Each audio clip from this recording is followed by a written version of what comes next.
बिस्मिल्लाहिर्रहमानिर्रहीम अस्सलामु अलैकुम वरहमतुल्लाहि वबरकातुहू। उसके नाम से आगाज़ कि जिसके नामों में से एक नाम रहमान, कि जिसके नामों में से एक नाम रहीम, कि जो सबकी सुनता है, सब कुछ सुनता है और सबसे पहले सुनता है। तो अज़ीज़ान, आज डायरेक्ट इनडायरेक्ट का V2 केस हमने करना है और उससे पहले इसकी डेफिनेशन की तरफ चलते हैं ताकि कुछ रिवाइव हो जाए और कुछ रिवाइज हो जाए। तो question is what is direct narration and what is indirect narration. So far as direct narration is concerned, we may say that when we use the words of the speaker to explain the statement of the speaker, that is called direct narration। यानी जब हम किसी की बात को उसी के लफ्ज़ों में बयान करते हैं तो वो डायरेक्ट नरेशन कहलाती है। And as far as indirect narration is concern, we may say that whenever we have a chance to explain the statement of the speaker in our own words, that is called indirect narration। जब हम किसी की बात को अपने लफ्ज़ों में बयान करते हैं तो उसको हम इनडायरेक्ट नरेशन कहते हैं। तो अज़ीज़ान, इसको आसानी से आपकी खिदमत में पेश करने के लिए हमने इसके केसेस बनाए हैं, जिसमें पहला केस हम लोगों ने किया था जिसमें हमने आपसे ये अर्ज़ की कि when ever reporting speech has present tense or future tense, then we make two changes in reported speech। अब हम ये जानते हैं कि रिपोर्टिंग और रिपोर्टेड स्पीच कौन सी होती है। कॉमर्स के बाहर रिपोर्टिंग, कॉमर्स के अंदर reported. The part of the sentence in narration which is outside the commas is called reporting speech, and the part of the sentence in narration which is inside the commas is called reported speech। और अजीज़ान, हमने तब्दीलियाँ कहाँ करनी होती है? Reported speech में करनी होती हैं, कॉमास के अंदर वाले हिस्से में करनी होती है। और किसके मुताबिक करनी होती है? रिपोर्टिंग स्पीच के मुताबिक करनी होती है। ये हमारा टॉपिक था लास्ट लेक्चर में। हाँ, ये अर्ज़ किया हमने कि अगर रिपोर्टिंग स्पीच में if reporting speech has present और future tense, then we make two changes in reported speech. One is the name of one change is words, different words, and the second one is person. अगर हमारे पास reporting speech में first form of the verb आए, यानी present का कोई tense आ जाए, present indefinite आए या फ्यूचर इंडेफिनिट आए, या प्रेजेंट का कोई टेंस या फ्यूचर का टेंस आए, तो अजीज़ान हमने रिपोर्टेड स्पीच में दो तब्दीलियाँ करनी होती हैं, एक पर्सन, एक वर्ड्स। वर्ड्स आपको नोट्स में दिए जा रहे हैं। वर्ड्स नाउ आए देन कर दें, एगो आए बिफोर कर दें, दस आए सो कर दें, हियर आए दियर में चेंज कर दें, दिस आए दैट कर दें, दीज आए दोज कर दें, yesterday आए the last day, the previous day, the earlier day कर दें, tomorrow आए तो the next day, the following day, इस तरह से चेंज होगा। यानी नज़दीक की चीज़ों को दूर की चीज़ों में तब्दील करेंगे वर्ड्स के लिए। दूसरी तब्दीली मैंने अर्ज़ की पर्सन की। तो पर्सन बड़ी वाज़ेह अंदाज में आप समझ चुके हैं कि ग्रामर बताती है कि तीन पर्सन होते हैं, first person, second person, third person. Speaking person, first person, the person spoken to, second one, second person, and the person spoken of, third person। यानी जो बात करने वाला फर्स्ट पर्सन, जिससे बात की जाए सेकंड पर्सन, और जिसकी बात की जाए थर्ड पर्सन। तो पर्सन तब्दील होते हैं। पर्सन के लिए हमारे पास एक फार्मूला था SON। तो S stands for subject of reporting speech, AO stands for object of reporting speech, and N stands for no change। तो हमने आपके सामने जो अर्ज़ किया था, ये फॉर्मूला जो ऊपर लिखा हुआ है SON 1 2 3। S stands for subject of reporting, object of reporting, and no change। First 1 2 3, 1 stands for first person singular and plural, 2 stands for second person singular and plural you, 3 stands for third person singular he, she and it and name and plural they। ये हमारा काम था last lecture में, revive हुआ, revise हुआ, ताकि आप आगे इसको आसानी से समझ सकें। ये सारी बातें इसलिए रिपीट हुई। आज हमने V2 केस करना है, तो V2 केस हमारे पास क्या है, V1 में हमने 2 तब्दीलियां की, तो V2 केस में अजीजान आप चेंजिंग्स करेंगे 3। First would be same, second would be same, third would be tense. पहली तब्दीली का नाम जो वर्ड्स था V1 केस में वही किया, दूसरी तब्दीली पर्सन की थी वो वैसे ही रहेगी, तीसरी तब्दीली आपके पास अजीजान टेंस की आ गई। तो टेंस कैसे तब्दील होगा, if reporting speech, what is reporting speech, the part of the sentence which is actually outside the commas is called reported speech and the part of the sentence which is inside the commas that is called reported speech। reported जो commas के पेड़ के अंदर है तो उसको reported कहना है, इस तरह से याद रखना है।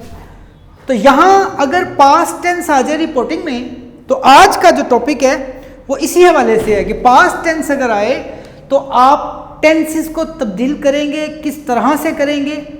शुरू में पास्ट आया रिपोर्टिंग में, तो रिपोर्टेड जो कॉमास के अंदर है उसमें प्रेजेंट इंडेफिनिट टेंस अगर आए तो वो तब्दील किस में होगा, पास्ट इंडेफिनिट में। प्रेजेंट कॉन्टिन्यूअस टेंस अगर आए तो वो चेंज किस में होगा, पास्ट कॉन्टिन्यूअस में। प्रेजेंट परफेक्ट टेंस आए तो वो पास्ट परफेक्ट में हो जाएगा। प्रेजेंट परफेक्ट कंटिन्यूस आए तो वो पास्ट परफेक्ट कंटिन्यूस में हो जाएगा। यानी अगर V2 केस से मुराद थी कि रिपोर्टिंग स्पीच में पास्ट टेंस अगर आ रहा हो तो फिर अंदर सारे प्रेजेंट के पास्ट में तब्दील हो जाते हैं। अंदर रिपोर्टेड स्पीच में सारे प्रेजेंट के पास्ट में तब्दील हो जाएंगे। और अगर शुरू में यानी रिपोर्टिंग में पास्ट आ रहा हो तो अंदर पास्ट इंडेफिनिट आ जाए। अंदर सारे प्रेजेंट के तो हमने कर लिए, इसमें अब पास्ट के रह गए, पास्ट और फ्यूचर के। तो अगर शुरू में पास्ट आ रहा हो रिपोर्टिंग स्पीच में और अंदर पास्ट इंडेफिनिट आ जाए तो वो पास्ट परफेक्ट में तब्दील हो जाएगा। अगर अंदर पास्ट कॉन्टिन्यूस आ जाए तो वो पास्ट परफेक्ट कॉन्टिन्यूस में तब्दील हो जाएगा। यानी आप ये समझें कि इस फार्मूले का हमने एक नाम आपको सिखाने की कोशिश की थी और वो नाम क्या था, one step further. One step further, एक स्टेप छोड़कर। यानी शुरू में पास्ट आया, रिपोर्टिंग में पास्ट आया तो अंदर भी पास्ट इंडेफिनिट आ गया। तो जब अंदर पास्ट इंडेफिनिट आया तो वो वन स्टेप फर्दर जाएगा, यानी वन स्टेप फर्दर, इस तरह से वन स्टेप फर्दर, एक छोड़कर नेक्स्ट में जाएगा। अगर पास्ट कॉन्टिन्यूस आया तो वन स्टेप फर्दर, इस तरह से। पास्ट इंडेफिनिट आया तो वन स्टेप फर्दर जाना है, परफेक्ट में चला गया, चेंज हो गया। और अगर पास्ट कंटिन्यूस टेंस आया तो past continuous tens one step further past perfect continuous में चला गया। इस तरह से ये तब्दील होगा। इसको आप इस तरह भी कह सकते हैं कि पहले दो जो टेंस है वही तब्दील हो गए, क्योंकि तीसरे टेंस, फर्ज करें यहाँ पास्ट परफेक्ट टेंस आ जाता, शुरू में भी पास्ट आता, रिपोर्टिंग स्पीच में पास्ट टेंस आता और अंदर पास्ट परफेक्ट टेंस आता, तो वन स्टेप फर्दर बनता नहीं है।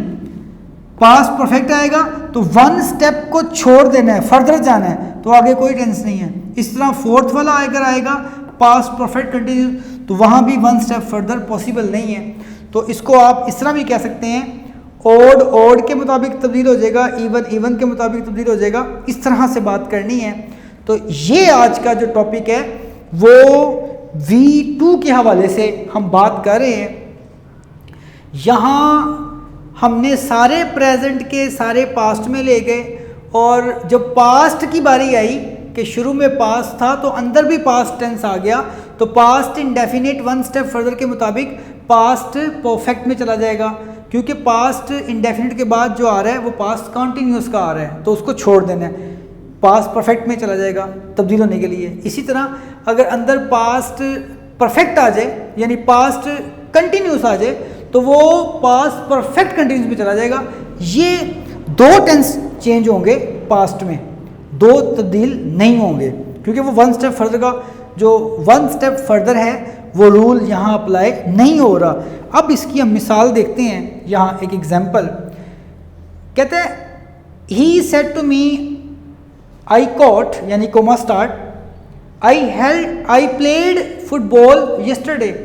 तो यहाँ देखें सेड के साथ टू आ रहे हैं, तो हम जानते हैं ग्रामर में बताती है कि जब आगे ऑब्जेक्ट आ रहा हो तो बताया किसी को जाता है, बताया किसी को जाता है। तो हम क्या करेंगे, हम टोल्ड कर देंगे। तो सेड टू अगर आ रहा हो तो टोल्ड करें, अगर सेड अकेला आता तो फिर सेड ही रहता।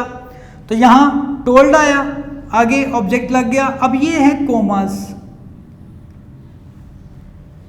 तो अजीज़ान कोमास को इंटरचेंज करेंगे हम दैट के साथ, यहाँ तक की ये चेंजिंग होगी। अब हमारे पास जो फंक्शनैलिटी है वो जो मेन चेंजिंग्स है वो करेंगे। तो ये पर्सन आया, ये पर्सन कौन सा है, फर्स्ट पर्सन। तो अजीज़ान फर्स्ट पर्सन किसके मुताबिक तब्दील होना था, सब्जेक्ट के मुताबिक। ये फार्मूला लिखा हुआ है, ये यहाँ एक्सप्लेन किया गया। फर्स्ट पर्सन आया तो ये सब्जेक्ट के मुताबिक तब्दील होना है, तो यहाँ फर्स्ट पर्सन सब्जेक्ट के मुताबिक तब्दील होने जा रहे हैं। ये देखें कि ये जो सब्जेक्ट है ये किस शक्ल में है, किस हालत में है। तो ये तो सब्जेक्टिव केस है, तो फिर जिसमें ये तब्दील होगा उसका भी सब्जेक्टिव केस आएगा। तो यहाँ ये ही सब्जेक्टिव है सब्जेक्ट का, तो यहाँ ये सब्जेक्टिव केस आएगा। तो ही हैड प्लेड, ये पास्ट इंडेफिनिट था, तो हमें मालूम है 1 स्टेप फर्दर लग चुका है यहाँ, तो पास्ट इंडेफिनिट पास्ट परफेक्ट में जाएगा। तो हैड प्लेड फुटबॉल येस्टरडे को द लास्ट डे कर दें, द प्रीवियस डे कर दें, द अर्लियर डे कर दें, वो मुख्तलिफ जो अल्फाज थे ये तब्दीली हो गई, टेंस की भी तब्दीली हो गई, और हमने पर्सन्स भी चेंज कर दिए और हमने वर्ड्स भी चेंज कर दिए।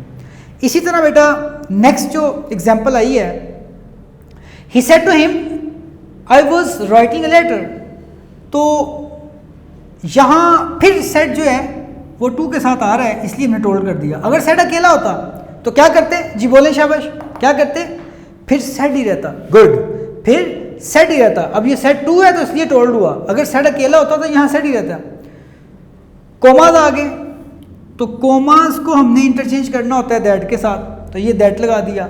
अब फिर हमारे पास देखें ये फर्स्ट पर्सन आया, तो first person according to subject होगा, तो फिर इसका मतलब है कि ये सब्जेक्टिव केस है, तो इसका सब्जेक्टिव केस क्या होगा, इसका सब्जेक्टिव केस ही होगा, तो ये हमने ही लगा दिया। अब यहाँ हैड बीन आएगा, उसकी वजह क्या है, क्यों कि हमारे पास यहाँ पास्ट कॉन्टिन्यूस टेंस था।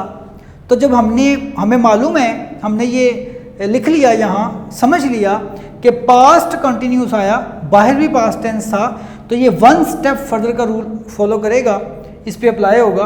तो 1 स्टेप फर्दर पास्ट कॉन्टिन्यूस के बाद पास्ट परफेक्ट आ रहा है, इसको छोड़ना पड़ेगा, नेक्स्ट पास्ट परफेक्ट कंटिन्यूस आ रहा है, तो इसलिए ये had been writing a letter, यानी ये पास्ट कॉन्टिन्यूस में क्लियर होगा।